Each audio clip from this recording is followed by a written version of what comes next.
Alright guys, so 13-inch diameter rotors.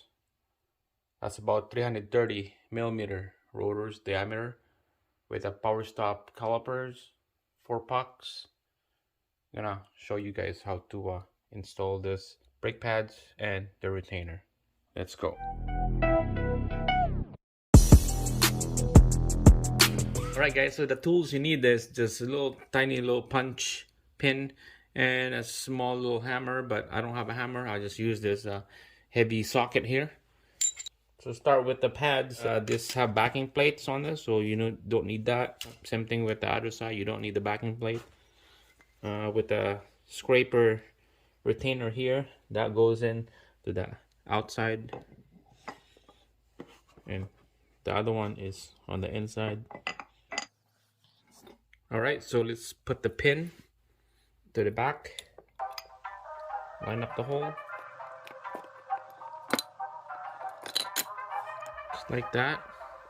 And then the next is the retainer. It goes like this.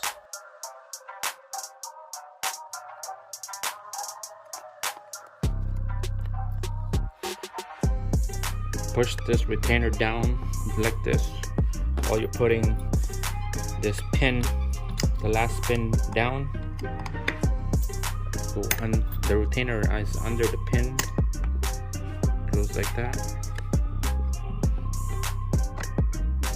And this is the time when you need the hammer. Tap it in. This pin's gonna go into the hole right here.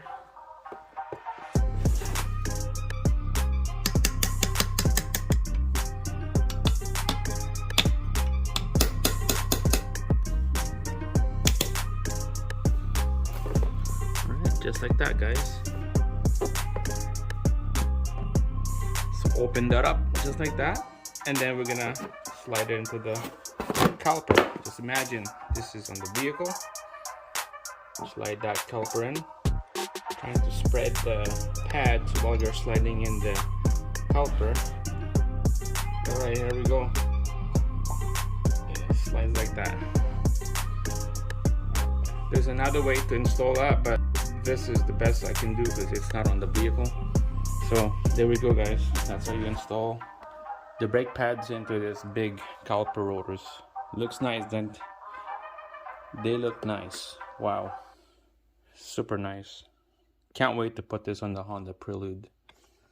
Next will be getting a bracket mount to this, going to the knuckle. I'm still in the search of looking for one. That's it, guys. Thanks for watching.